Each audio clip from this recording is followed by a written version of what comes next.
Comrades, in World War II there were several strange incidents, many of them in fact.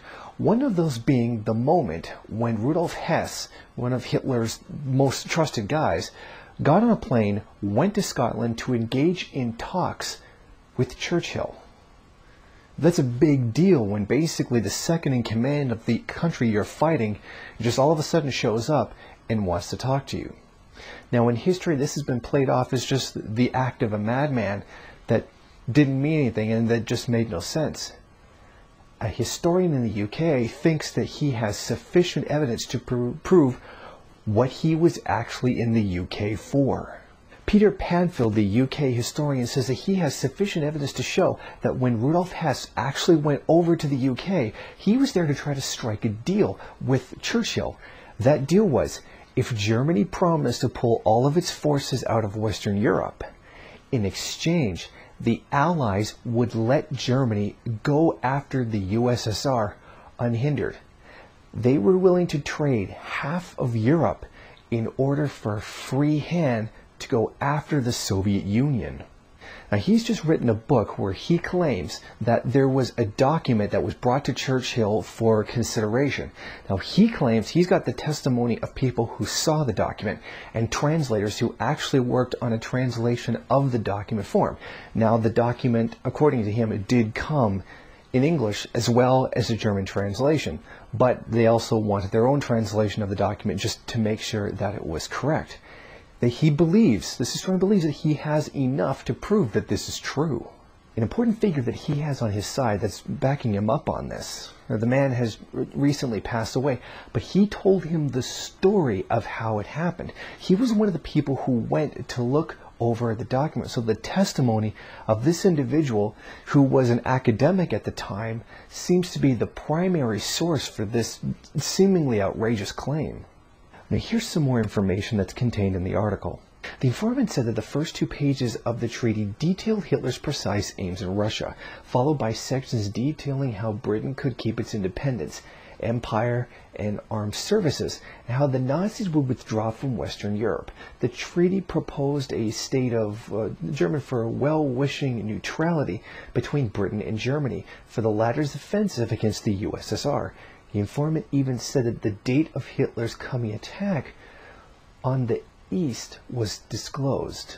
Now he believes that the information about this was suppressed because at the time Churchill was supposedly still trying to get the US involved in the war on the side of the Allies.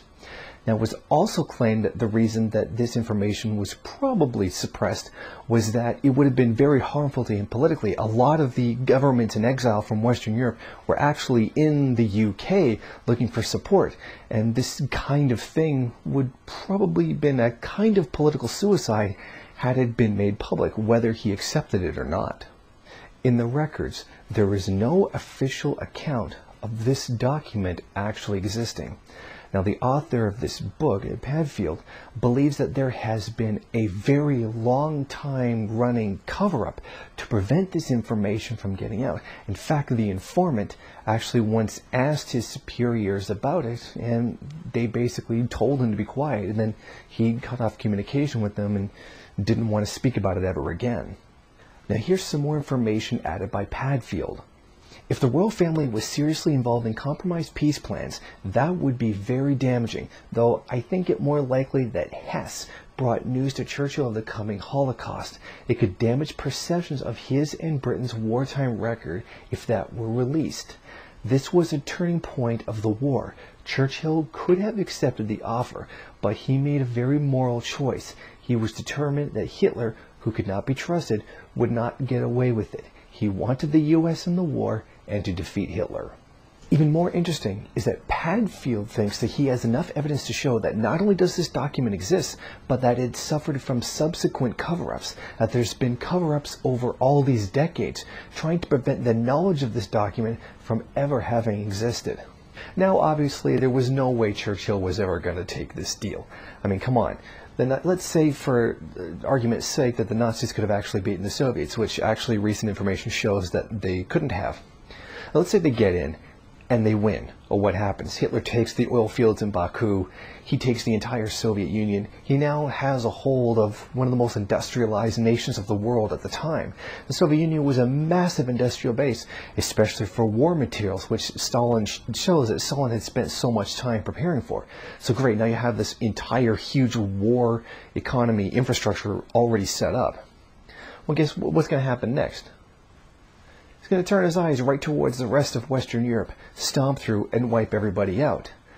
The reason this deal, if it exists, was ever made was because Hitler probably thought he couldn't win.